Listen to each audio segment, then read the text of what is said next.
Bonsoir et bienvenue à cette nouvelle édition de Direct. Aujourd'hui, notre débat va tourner autour de grands projets. Le premier concernant la région de Toshka et la récolte du blé. L'inspection qui a été effectuée par le chef de l'État, le président Abdel Fattah el-Sisi, au sud de l'Allée, dans la ville de Souan, justement pour inspecter la récolte de la nouvelle saison du blé, pour inspecter les moyens susceptibles de résoudre et de remédier à tous les problèmes. Dans ce sens, le chef d'État président Abdel Fattah el-Sisi est sur la région de Toshka, au sud de l'Allée, dans la ville d'Assouan, où il a assisté au lancement de la saison de la récolte du blé. L'Égypte aspire non seulement à l'autosuffisance, mais aussi à l'exportation. L'Égypte aspire aussi à avoir une bonne réserve en matière de blé.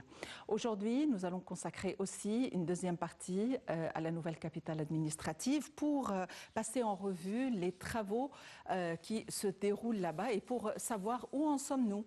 Évidemment, l'Égypte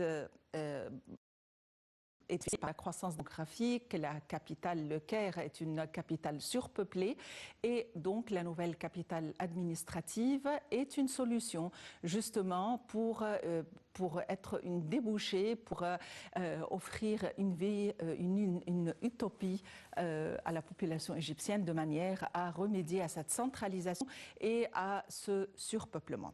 Commençons tout d'abord par l'inspection qu'a effectuée le chef de l'État ce matin au sud de la vallée, dans la ville d'Assouan, concernant la nouvelle récolte de blé.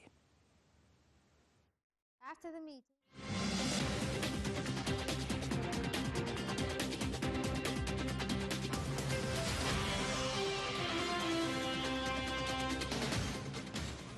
Hikes in order to tame inflation in the Eurozone inflation. De Toshka, au sud d'Assouan, où il a assisté au lancement de la saison de la récolte du blé. Le porte-parole de la présidence, Bassem Roy, a déclaré que le projet national de Toshka vise à créer des communautés agricoles de haut potentiel économique pour assurer la sécurité alimentaire du pays et augmenter le volume des exportations. Radi a ajouté que ce projet géant va créer des milliers d'opportunités d'emploi aux jeunes et réalisera le développement global. Il s'agit du plus grand projet de bonification de terrain au Proche-Orient et un des projets relancés sous les directives du président El-Sisi. Le porte-parole de la présidence a expliqué que l'État avait éliminé tous les obstacles entravant la réalisation de ce projet. Pour atteindre cet objectif, l'État a construit de larges routes en vue de relier ce projet au réseau routier national et a consacré toutes les ressources financières nécessaires pour garantir son succès.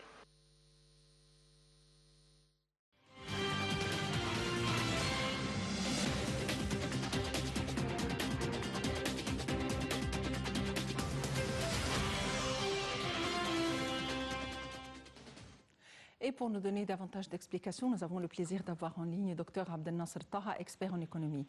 Dr Abdel Nasser Taha, bonsoir et bienvenue avec nous. Bonsoir à vous. Docteur Abdel Nasser Taha, le projet de la récolte du blé au sud de la vallée dans la ville d'Assouan est un projet grandiose et un projet au point pour la population égyptienne qui déjà importe le blé. Et compte tenu de la situation actuelle, nous aurons vraiment besoin d'une non seulement autosuffisance, mais d'exporter le blé. On aimerait en savoir plus sur ce projet. Depuis plusieurs années maintenant, l'Égypte est devenue le plus grand importateur et consommateur de blé mondial.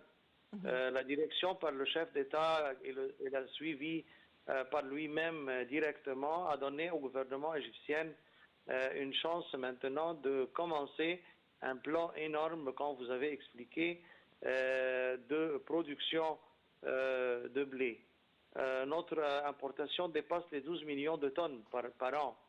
Et maintenant, surtout avec la crise ukrainienne, on voit que l'Égypte, c'est pas aujourd'hui, depuis plusieurs mois, a commencé à se préparer à la production de quantités énormes et d'ajouter plus de 250 000 feddan en Égypte cette année-ci seulement. Je crois que l'État maintenant veut créer un équilibre entre l'importation et la production en Égypte. pour satisfaire ce besoin qui est de très grande taille et en même temps travailler sur la sécurité alimentaire qui est devenue dans un produit vraiment très stratégique pour nous. Il y a aussi la diversité d'importation d'autres pays, pas justement avec la Russie et l'Ukraine. Je crois qu'aussi il y a beaucoup de discussions d'importer d'autres pays de producteurs de blé. Je crois qu'aujourd'hui, si on continue à suivre cette direction de produire le blé en Égypte, je crois que ça va nous donner beaucoup de sécurité dans ce domaine. Docteur Abdel Nasser Taha, un tel projet aurait besoin de beaucoup d'éléments pour aller de l'avant, que ce soit l'infrastructure, que ce soit le côté technique, que ce soit les routes, pour relier les routes ensemble de manière à pouvoir circuler et commercialiser le blé. Et aussi, nous avons besoin d'un élément très important, c'est l'eau. Dans quelle mesure l'eau de l'irrigation est disponible et dans quelle mesure comptons-nous sur l'eau souterraine? Il y a 3 zones de développement agriculturel qui sont Tariq el-Dab'a qui dépasse les 500 000 fedden. Il y a le Rif el-Masri qui est presque 1,5 million de fedden. Et il y a Toshka qui dépasse les 400 000. Dans ces 3 zones, il y a surtout à Toshka qui est le plus facile. Il y a des ressources d'eau qui sont capables à cultiver avant que l'eau du Nil arrive dans la partie nord du pays. Toshka est très convenable, surtout dans l'eau souterraine, et aussi Daba dans l'eau souterraine, à créer une économie énorme derrière pour l'agriculture. Mais je voulais ajouter que ce n'est pas justement l'eau, la recherche scientifique, l'équipement et le développement des équipements pour ce grand taille de travail et de récolte comme on a vu aujourd'hui. On a beaucoup besoin de développement et des systèmes modernes dans l'agriculture pour avoir une capacité de travailler ces projets de très grande taille. C'est le projet de bonification des terres le plus important au Proche-Orient. Dans quelle mesure ce concept, cette vision de bonification des terres prévaut ici en Égypte? Dans quelle mesure nous profitons de la bonification des terres? La bonification de terres est améliorer la qualité de terre du désert pour être des terres récoltes est basée essentiellement sur les fertilisateurs organiques.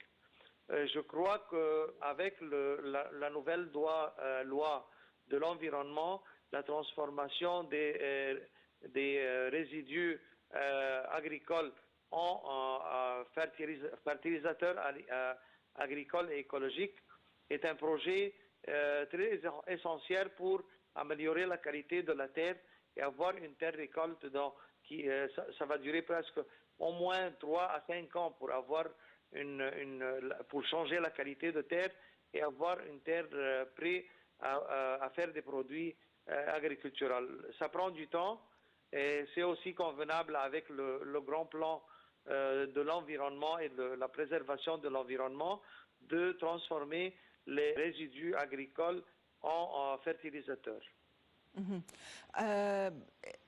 Aussi, nous avons besoin de faire circuler ces produits. Nous avons besoin de savoir comment les stocker. Et il y avait des citernes où il y avait un emplacement pour le stockage. Et il y avait aussi ceux qui travaillent là-bas, les ouvriers, qui ont suivi des formations pour savoir comment préserver la récolte et comment la stocker. Dans quelle mesure il y a cette assistance technique ou dans quelle mesure cette assistance technique est favorable et est à la portée de tous ceux qui travaillent dans ces grands projets? Je crois que le ministre de Commerce ont déjà, dans les 2 dernières années, ont développé des services et des supports logistiques et de stockage surtout pour les produits stratégiques comme le blé, partout dans tout le pays. Parce qu'on doit améliorer ce système, pas justement de stockage, mais de services logistiques et de transport. On voit que l'Égypte a un grand plan de services logistiques, pas justement pour les projets et les produits stratégiques, mais il y a un système qui a attiré même le secteur privé à investir dans ce domaine. Il y a partout des zones logistiques et des zones industrielles qui développent des solutions logistiques et de stockage qui attirent même les grandes boîtes comme Amazon et le secteur privé à travailler dessus. Je vois que les 2 dernières années, il y a un plan et il y a des exécutions pratiques sur terre dans le domaine de stockage et de services logiciels. Et on a aussi la zone de la canal de Suez, qui est justement le mot-clé dans cette zone, c'est le service logistique mondial, pas justement local. Et donc le développement de ce type de services et produits est très clair dans le plan du développement de l'Égypte. En ce qui concerne la consommation de la population égyptienne, évidemment, le blé est la récolte fondamentale pour la survie des Égyptiens, étant donné que le pain, c'est la chose essentielle à consommer au quotidien et plusieurs fois par jour. On importait le blé alors qu'autrefois l'Égypte était un très grand producteur de blé. À votre avis, qu'est-ce qui a fait qu'à un certain moment on avait besoin d'importer du blé? Est-ce uniquement la surpopulation ou est-ce qu'il y avait d'autres facteurs que nous avons réussi à corriger?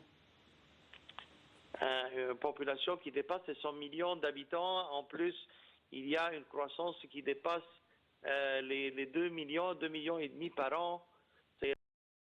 Au Moyen-Orient. Et on parle d'un chiffre qui est vraiment énorme et de travail pour faire cet équilibre dans la production du blé, qui est, comme vous avez expliqué, un produit essentiel dans l'alimentation des Égyptiens.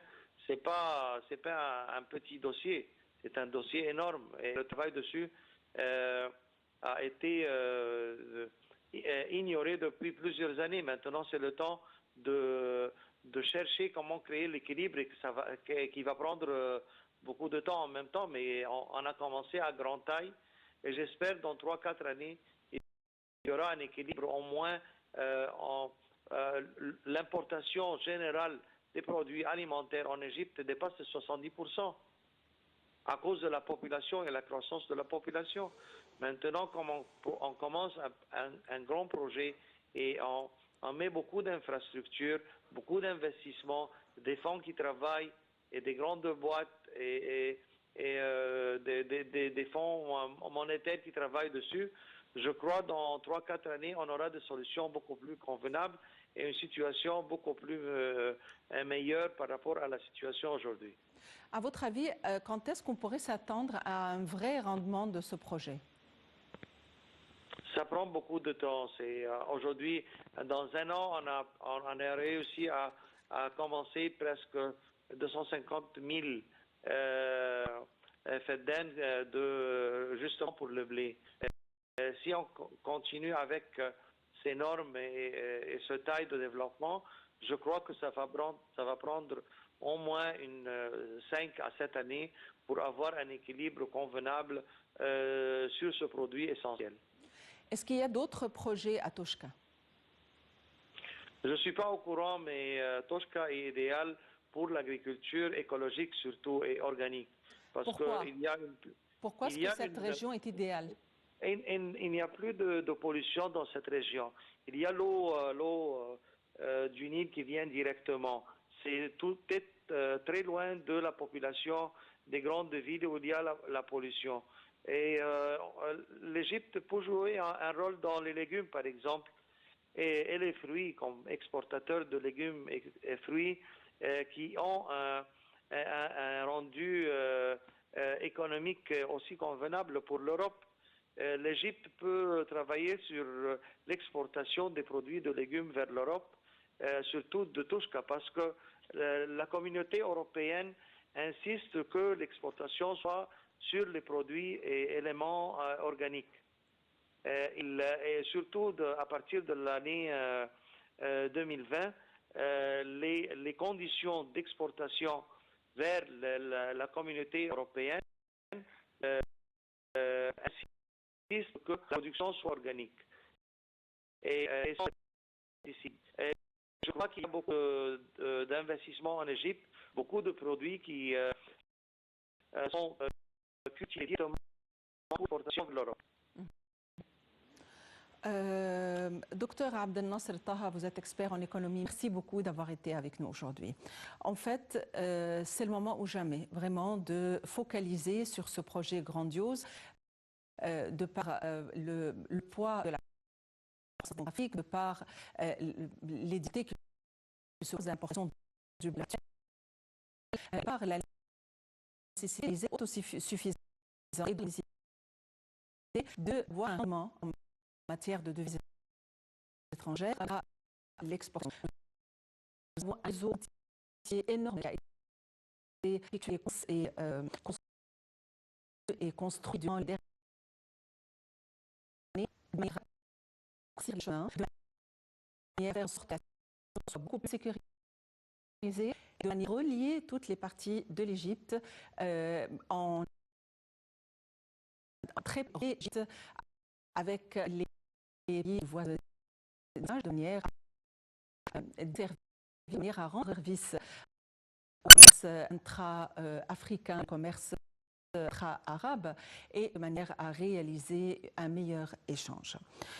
Pour jeter davantage la lumière sur le projet de Touchka, nous sommes d'accord que le projet de Touchka ou de Touchka al-Khir ou le bien, telle est la traduction du mot à mot, est le plus grand projet de bonification de terrain au Proche-Orient et l'un des projets nationaux géants. Ce projet vise à réaliser l'autosuffisance, comme on vient de le dire, de l'Égypte et c'est un étendu stratégique. Nous avons plus de détails et d'informations à vous donner dans ce compte rendu.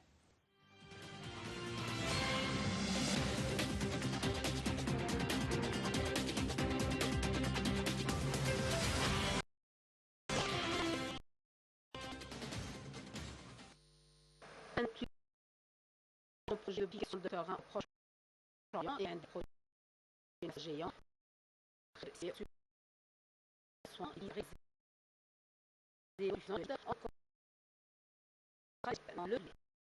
2016,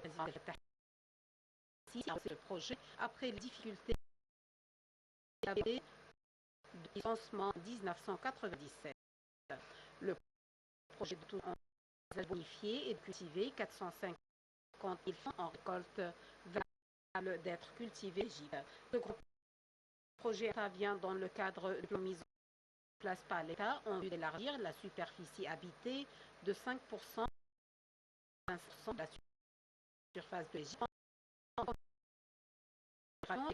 Économique et sociale en vue de le projet envisage aussi de porter la superficie des terres arables en Égypte de 5%. Les terrains situés autour de la nouvelle vallée de Touchka ont été accordés à des investisseurs, dont des entreprises appartenant au gouvernement ainsi qu'au secteur privé. Depuis son lancement et durant 20 ans, le projet de Touchka n'avait réalisé aucun progrès dans la bonification de 450 fédans, mais grâce à la politique du président Abdel Fattah el-Sisi, ce projet national géant a donné ses fruits. Des terrains agricoles additionnels ont été récemment ajoutés à ce projet afin d'augmenter la superficie agricole et de l'exploiter d'une manière exemplaire. Le projet de Touchka réalise les aspirations des jeunes en leur offrant des opportunités d'emploi, surtout pour les habitants de la Haute-Égypte. Ce projet avait été exécuté pour cultiver des terrains et créer de nouvelles agglomérations urbaines. Le ministère de l'Irrigation a construit les infrastructures de ce projet national sur une superficie de 350 000 fédans. De larges réseaux routiers, électriques, d'irrigation et de pompage d'eau ont été notamment installés dans cette région vierge. Le président El-Sisi accorde une attention particulière à ce grand projet national et l'a inclus sur le plan du programme présidentiel visant à cultiver 4,5 millions de fédans. Le projet vise à fournir des millions de produits agricoles. 30 000 fédans de blé ont été cultivés durant les 3 premiers mois de la première du projet pour atteindre 100 000 fédans à fin 2021. La seconde saison en 2022 vise à cultiver 385 000 nouveaux fédans de blé pour atteindre 485 000 fédans à la fin 2022. Le projet envisage aussi de bonifier et de cultiver près de 600 000 fédans autour de la nouvelle vallée de Touchka.